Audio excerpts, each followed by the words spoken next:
Got me in a bad time. I've been on the show 2 years, and you've never seen my ground look like this, ever. I'm a fanatic about weeds. So to kind of tell you what went on, so about November, the middle of November, just say the middle of December, we started seeing our henbit and poiana and stuff the middle of December last year, this tall. And Christmas Eve, it was like 84 degrees. The higher fertility you have on the ground, the more the winter weeds are gonna grow. So it's almost a compliment to our fertility to have this, but you know, sometimes you don't always make the right decision. So we started burning down the winter weeds in December without a residual.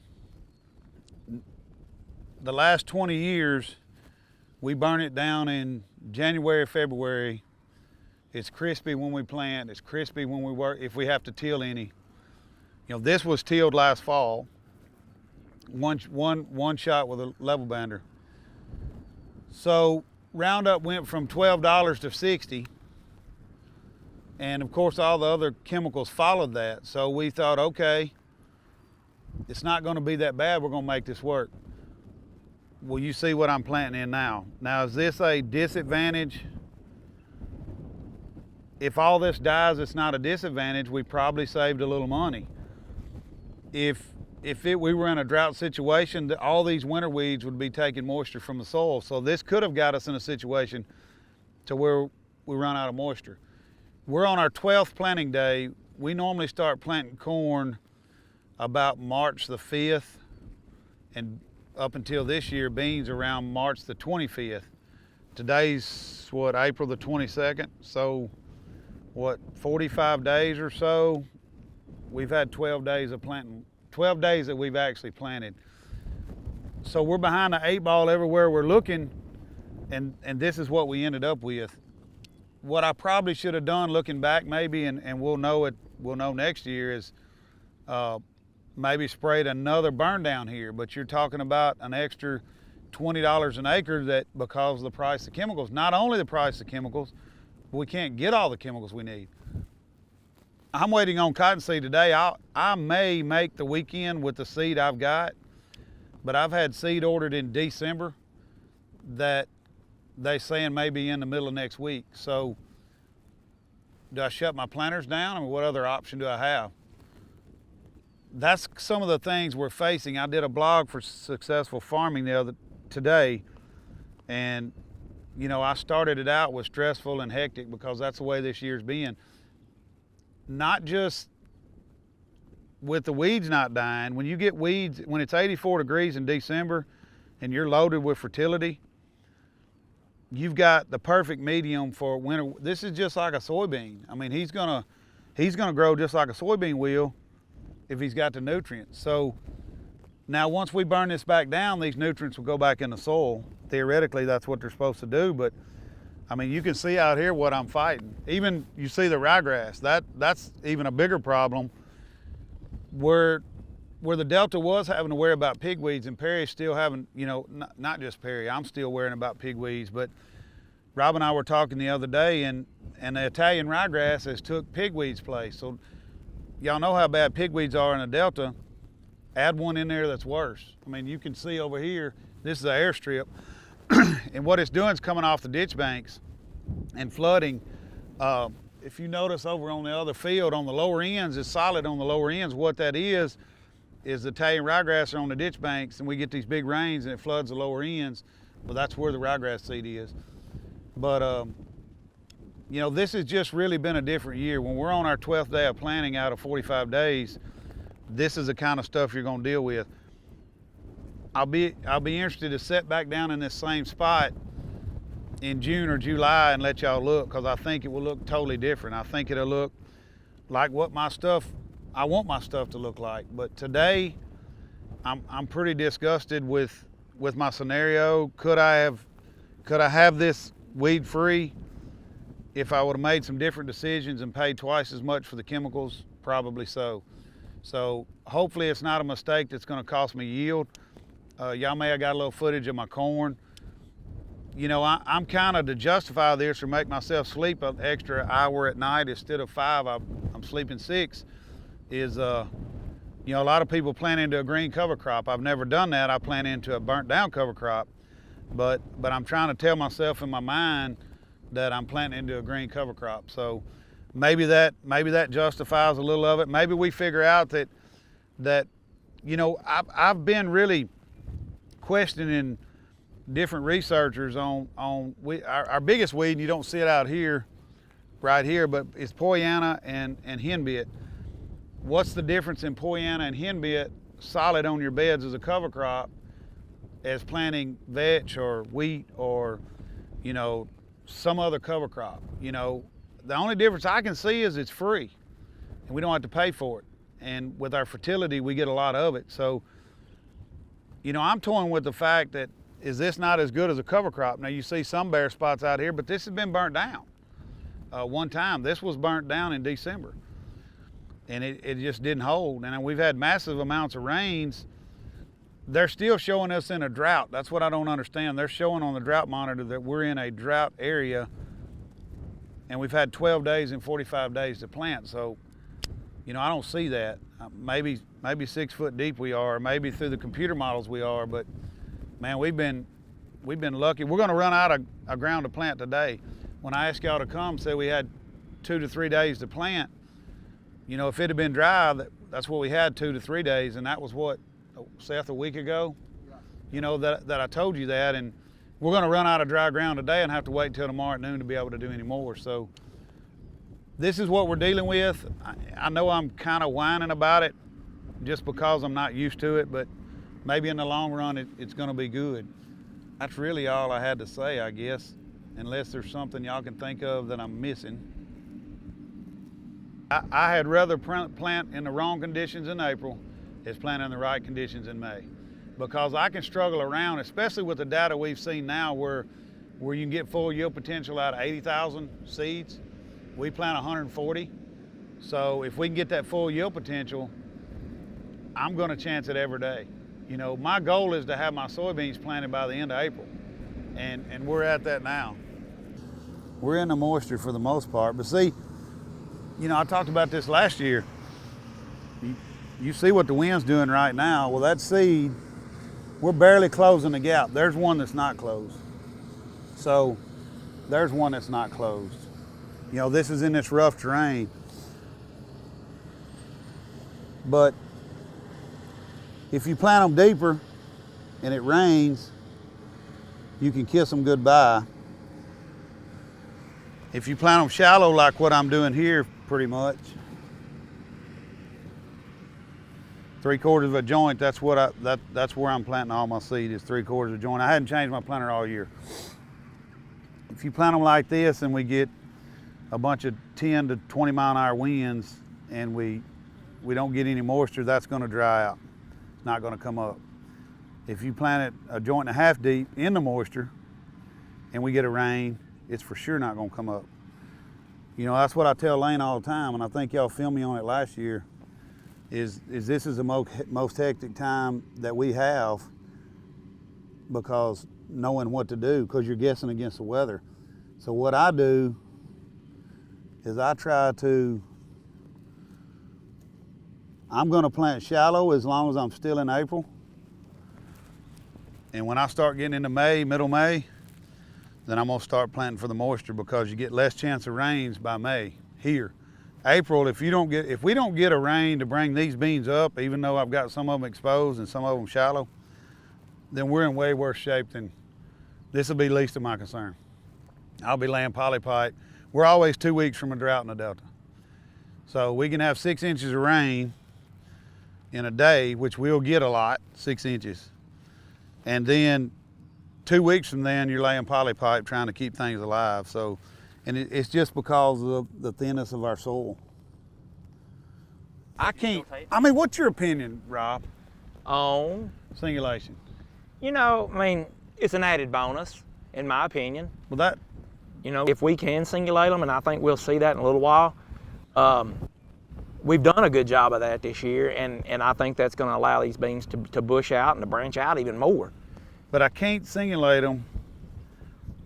I can't get them to singulate like I do corn. No, and that's because you're trying to take a planter, you know. You're planting with a planter that plants 30,000 seeds, Yeah. 34,000 seeds of corn, and putting 140,000 seeds of beans in Yeah, it. we're just you're pushing the systems to their limit. Now, I will say this, and please put this on film. My brother Temple, I heard him say the other day, the singulation was huge. He won the Podfather this year and he come in second last year. So if I was going to listen to somebody, I'd probably listen to Temple before I'd listen to Matt.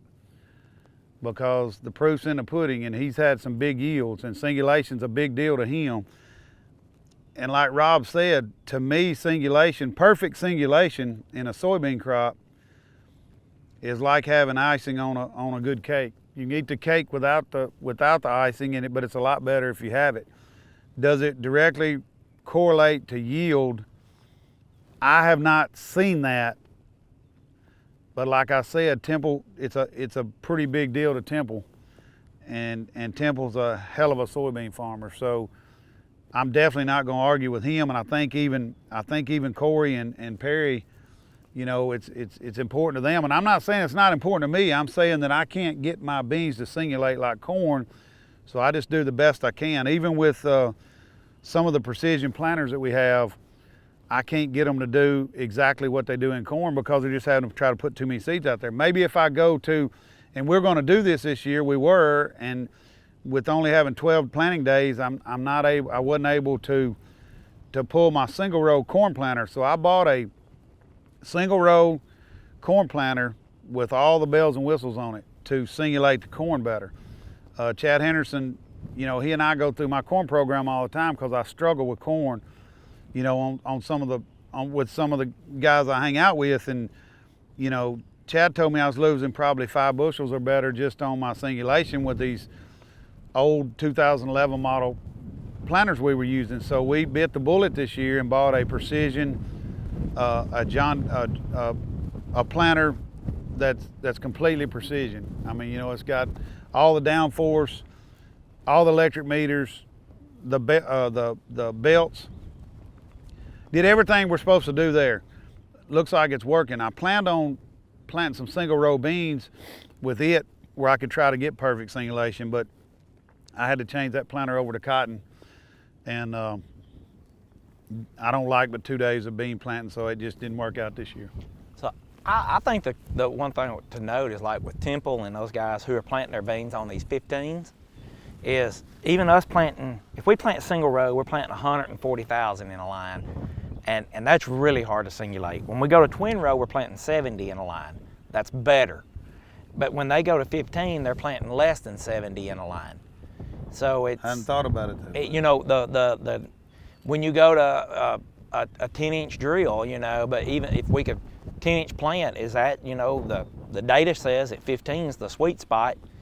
And so, you know, I think when you start getting below 70 and you're in those 50s and 60s, that those planters are a lot more capable of singulating than they are with these higher numbers that we're trying to singulate with.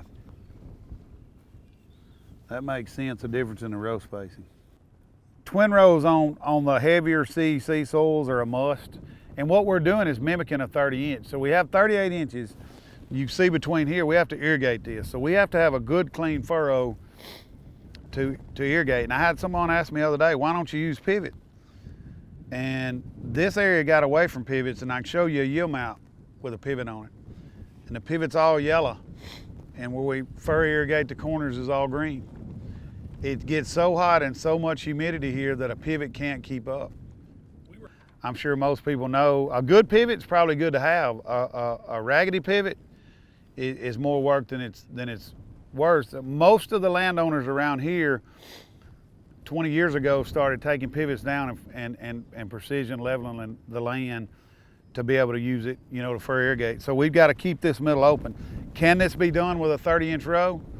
It can. I mean, one of my good friends in Winchester, you know, he grows everything on 30-inch row. Cotton is better, yields better on a 38-inch. This area down here, was brought to the dance by cotton, to be honest with you, when you go back 15, 20 years. So everything's still designed around cotton, to the point when I built my grain bins, you know, I kept waiting to build my grain bins, and somebody asked me why I didn't just go ahead and build them. I said, because you can't run cottonseed through them. And one of these days we're going to have to go back to cotton. And we have. I'll have about 2,600 acres of cotton this year. Cotton's today's probably bringing $1.15. You know, so today it's probably a higher cash flow than any other crop, but you've got to have twice the labor, at least twice the labor. And people wonder also why we have so much labor. All right, you take this field, for instance, it has 1, 2, 3, 4, 5, 6 sets. So it's got 6 irrigation sets on this field. Every day somebody's got to come by here, check the lower end down here, see if the water's out to the end, turn that setting off, turn a new setting on, take your shovel, walk down through there, shovel everything out right at the pipe to make sure that the water will flow down here. What's the easiest way to get the water to flow? Have a wider middle. You know, I mean, it's just simple math. So why we're on 30 inches is because of cotton and also a better flow of irrigation. Back to where I said we're always 2 weeks from a drought. A dryland corn crop around here will make 75 bushel. An irrigated corn crop on the average will make 220. So you see the difference without irrigation. So we don't have a choice but to irrigate in the Delta. Dryland soybeans anywhere from 10 to 25 bushels an acre, 60 to 90 irrigated.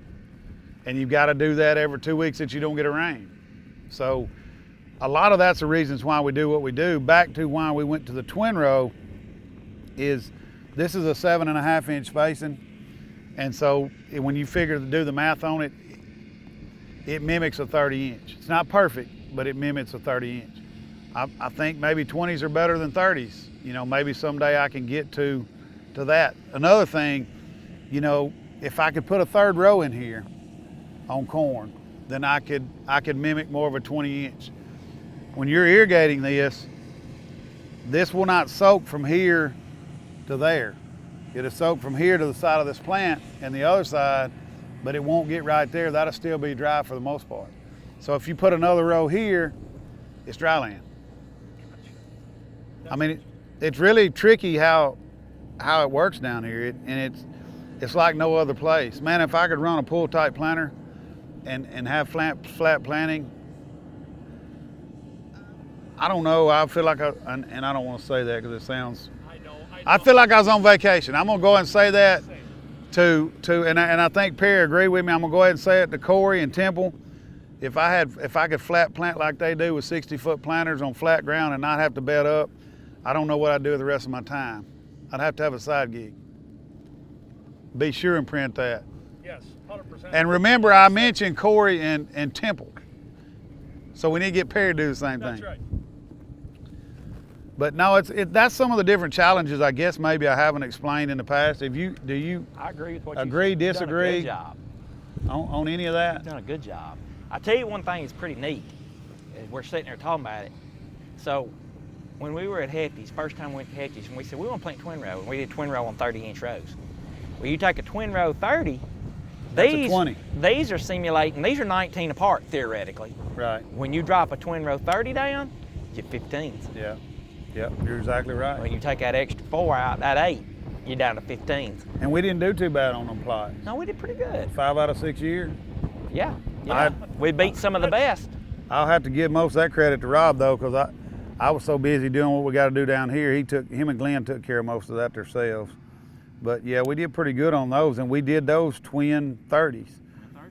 Glenn had to move over. I don't know if you were involved in any of that or not, but I just heard. I remember seeing the. yeah, he had to move over and do some stuff in the first year.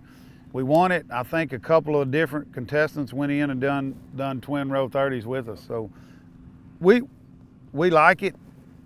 It's really hard, and I'm going to explain this too. You might want to use some of this. So, of course, we all know that your corn has to be evenly, depth needs to be even, so the emergence is even. So if you get this, if you're on a twin row system, and your bed's rounded or narrow, and you're planting one there, and then the other one's gonna be sitting up here somewhere. This one here is gonna be about an inch, inch and a half deep. He's on the side of the bed. That's another tricky part about beds. So he's sitting over an inch and a half. He's gonna be a full 2. This one's gonna come up first. It's probably not gonna have the stability that that one's got. Birds may get into it. So when twin row first come out, we started using them on soybeans. We said, well, we wanna try it on corn. So we didn't have the tillage tool we have now, and I'll mention that in a minute, but we couldn't keep the planter on the bed. So what you would do is you would get the same yield out of twin row as you got out of single row, because we were getting over here on the side of this bed and decreasing the depth of this row. So not only was it shallower, but when it would come up before this one done, so you had uneven emergence. So we got a tool called a W&A level bander. And what it does is come through and shave the top of the bed off, and it's got dual blades, and then it's got a middle buster behind that. There's one up here somewhere that we're not running, it's too wet. It's a middle buster behind that reshapes the row, and then baskets behind there to kind of soften the row up, which can get you in trouble sometimes with big winds. But it made a wider bed. So with a wider bed, we could keep that twin row in the center. Immediately, we started getting 10 bushel acre increase in yield. Immediately. And people ask me now, what about twin row? I said, if you can keep your planter in the center of the bed with the same depth, you'll pick up 10 bushel plus. We've had 25 bushels. If your planter's walking all over that bed, you probably just ought to plant single row, because you're gonna get so much of your corn over here on the side. I'll tell you something else too that we learned. The closer you get to the side of this bed, the warmer it's gonna be. So if you're planting in cold conditions and you're in the middle, if you're over here and over there, you're getting a little more heat penetration where you're closer to the seed. So we've seen that make a little bit of difference too. The problem with it is you start, whether it's especially soybeans, you know, you're taking, like Rob said, the 140,000 seeds, say you plant them in a single row, what is that gonna be? 10 seeds per foot, something like that? Is that right? Am I doing my math right? Here, I think. Rob, what's the 140,000? 10 seeds per foot? I don't. 10, 11 seeds? Anyway, I'm not doing the math right now. I'm not smart enough. I don't have my calculator out. So those seeds are all pushing together. So you got, just say every inch and a half, you've got a seed pushing. When you split them up, you're putting 5 on each side, 5 to 6 on each side. So this guy's here, this guy's here. There's nobody in between here to help him push this crust up. That's what we get. And that's minimal right there of the kind of crust I'm talking about. 1.2. 1.2 inches per seed. So in this sand, that's what happened after a couple days of wind. So you got one guy, if Nate, if you go try to pick up a rock by yourself and it's too much for you, you can't do it, but you and Robbo together can pick that rock up. That's what we're doing. We're picking up rocks with this crust. So the closer you get the seeds together, the easier it is to get a stand. If I can't get a stand with a single row, I'm gonna go play golf or tennis or find me another job. This is a challenge. But when you do get it up, it's a reward, to be honest with you. Another thing we get into too, and we're gonna fight this year, is when we're planting this wet, you know, this soil, when you go through, and this is not a really wet spot. Let's go here. It's a little better. But you see how that's wet all the way through there. Of course, some of these seeds, like I said, are exposed, but we're getting rain Monday, so I'm not worried about them. But that'll get hard, and then that bean's and this is not a good spot, really, but that'll get so hard because it was wet when we split it open. Anytime you work ground wet, it's not good. That the bean will have trouble pushing out of that too. You think crust, wait till that gets hard. Basically that mud gets hard, and then try to have a bean push up out of it. And you know, beans are kind of wusses anyway. They don't really want to come out of the ground that good anyway. Some of the guys in the Midwest plant 2 inches. If we planted 2 inches on beans, we would never see the first bean unless we had a 10-day forecast of 0 rain. It's kind of funny too, every now and then we'll have to irrigate beans up, especially wheat beans. And you can plant the beans and furrow irrigate them, twin row, because they'll soak over, and you can get them up. If you get a 1/2 inch rain during that process, every one of them are right. Can't figure that out. You can either rain them up or you can water them up, but you put the two together, you'll get 40% at max. And I don't know if it's because the soil temperature is so hot. When we're planting our wheat beans, and maybe y'all will come back and we do that, we've got about 500 acres of wheat, so we'll be planting wheat beans in June, but that soil temperature is going to be somewhere between 85 and 90 degrees. You got to plant the bean fairly deep if you're not irrigating it up. Well, you're throwing that bean in a microwave. So he's got to get sprouted, which he'll do that night, and get out of the ground before he dies of heat. I mean, and I know everybody talks about having heat, and they do. But I just love for my buddies to come down here in June, July, and just hang out a little bit.